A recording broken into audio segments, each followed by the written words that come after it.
Eddie was always the more manipulative member of Edd, Edd, and Eddy, and it looks like it was a behavior that he learned from his own home. From the first episode of the series, Eddie let it be known that he idolized his older brother, so it shouldn't surprise you to learn that there's a good chance that Eddie learned all of his bad habits from watching his older brother run the cul-de-sac like a card counter runs a blackjack table. But sadly, Eddie was never quite able to live up to the legacy and reputation that his brother left behind.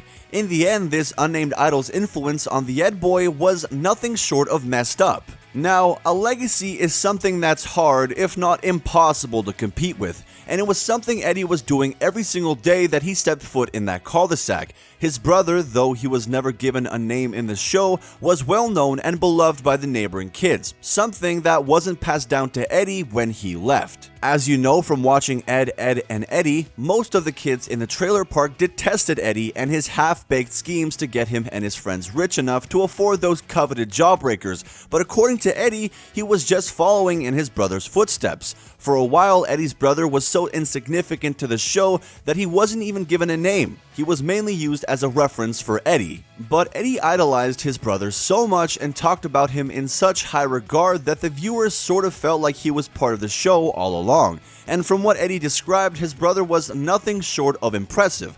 According to Eddie, his brother was a very talented individual and a self-proclaimed whiz at most things. On one occasion, Eddie even claimed that his brother was amazing at bricklaying, which is such an oddly specific detail, but that supposedly high level of craftsmanship wasn't something that Eddie learned from his older brother, and instead he seemed to be influenced by his less positive traits. Traits like being a prankster or a con man, for instance. In the very first season of the show, there's an episode called Fool on the Edd, where Eddie goes on a bit of a pranking spree after he managed to pull one over on his two friends, Ed and Double D. And during the episode, he and his friends created a massive stink bomb that they dubbed the El Mongo Stink Bomb. Or at least that's what Eddie called it after he claimed that it was his older brother's recipe, insinuating that his brother was a master prankster just like he was.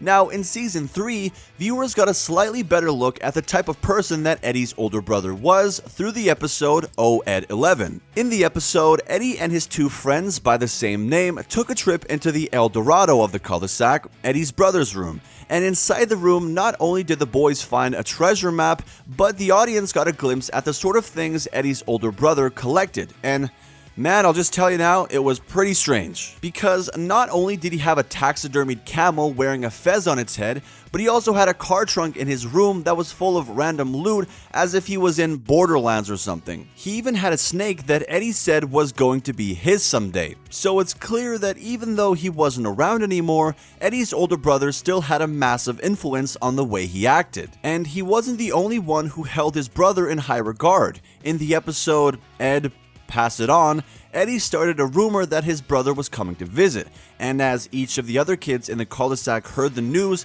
they all reacted in a way that showed how influential his brother's presence really was. For one, Kevin became a nervous wreck, most likely because he wanted Eddie's brother to think that he was cool. Nas also began swooning over the thought of seeing Eddie's brother, something that Eddie was very jealous of. And even Rolf grew nervous when he heard the news, although his nervousness came out of fear that Eddie's brother would steal his chickens. But no matter how you look at it, everyone in the cul-de-sac seemed to be shaped or influenced by the legend of Eddie's brother. Now, the other kids in the cul-de-sac may have looked up to Eddie's older brother, but no one in the entire series idolized him as much as Eddie did, and that's why every action that Eddie's older brother took had an influence on his younger sibling. Whether it was when he was playing pranks on the other kids in the neighborhood or running a scheme to make some money, Eddie watched in awe. And the fact that all of the nonsense that his brother was doing clearly earned him the respect of the other kids in the cul-de-sac was something else that the young Eddie would have noticed and eventually strove to receive.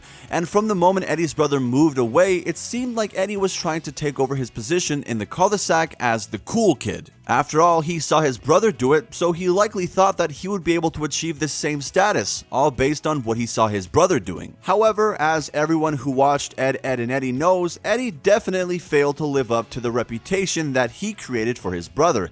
And it's not like he didn't try. It seemed like everything that Eddie did or tried to do in the show was so that he could live up to the legacy of his older brother. That's why whenever the group was planning a scheme to earn themselves some sweet jawbreaker money, Eddie would go almost out of his way to reference his brother or claim that his brother was a master at something, but as you know, almost every single one of Eddie's schemes failed tremendously and resulted in him and his friends getting beat up or put in a precarious situation. Even when it looked like the boys were successful, Eddie's plan somehow failed. For instance, in the episode Over Your Ed, the boys set up a sort of community theater situation where the other kids could pay their allowances to see Ed perform funny and entertaining gestures. And honestly, it looked like it was about to be a great trip to the candy shop for the Eds after they managed to raise an entire jar full of quarters. However, their scam was thwarted when the Canker sisters appeared and exposed Eddie and his friends for being the losers that everyone in the cul-de-sac thought they were. The Canker sisters ended up stealing all of their money and leaving Eddie and his friends in a wheelbarrow that was filled with manure. That was never the case with Eddie's brother though, at least not according to Eddie in how he highly praised his brother's success. He saw his brother as the ultimate scam artist, and honestly, it seemed like his perception of his brother must have been true because of the way the other kids in the cul-de-sac felt about him. As mentioned, Nas seemed to swoon at the thought of him, and Kevin seemed to turn into a groveling buffoon, and they were arguably two of the coolest kids in the neighborhood. So if they thought that Eddie's older brother was all that and a bag of chips, then it probably means that it was true, or it at least makes it easier to see how much of an influence Eddie's brother had on him trying to scam kids the way he did. That being said though, the truth about Eddie's brother was finally revealed in the movie, which acted as the series finale, and it sort of seemed like Eddie and the rest of the kids oversold his brother. Now that doesn't mean that Eddie's interpretation of his brother didn't have an impact on the young kid, but after seeing him and the way he acted, he just didn't seem as cool as Eddie wanted everyone to believe. The official name of the straight-to-TV movie was Edd Eddy's Big Picture Show, and it was highly anticipated by everyone who grew up watching the show in the early 2000s. The movie opened with the Edd boys in the midst of the newest scam that ended up going awry, as usual, and ended up injuring a lot of the kids from the cul-de-sac. And as a result, Eddie and his friends were forced to run away and seek refuge with his older brother. Right away though, Eddie's older brother seemed different from the way he had always been described. Though he looked just like an older version of Eddie, he was much meaner than his younger counterpart. While Eddie wasn't the most upstanding person, he was never a bully. But that's exactly what his older brother appeared to be in the movie. As soon as he reconnected with Eddie, his older brother started tormenting him and even physically abusing him. Eddie's brother was shown doing things like throwing Eddie up against a wall multiple times like a basketball and pulling on his ankle until Eddie pleaded for him to stop by calling out "Uncle." It was comical to watch as a kid, but as an adult, it's kinda hard to see Eddie's hero torturing him so much. In fact, it got so bad that the other kids stepped in and helped Eddie by stopping his brother from tormenting him anymore. And in the end, Eddie himself admitted that most of what he said about his brother was fake. He acknowledged that his brother was a bully who mistreated him throughout his entire childhood, and through his humiliation, Eddie was forgiven by the other kids. The series ends as the cul-de-sac kids leave the trailer park and Eddie's brother behind to face the wrath of the Canker sisters. All we can hope is that Eddie finally moved on and stopped worshipping such a horrible person as his older brother. But what do you think about Eddie's brother though? Was he the real reason Eddie turned out to be such a conniving kid, or was that destined to happen no matter what? Be sure to let me know in the comments below. I look forward to reading all you guys have to say.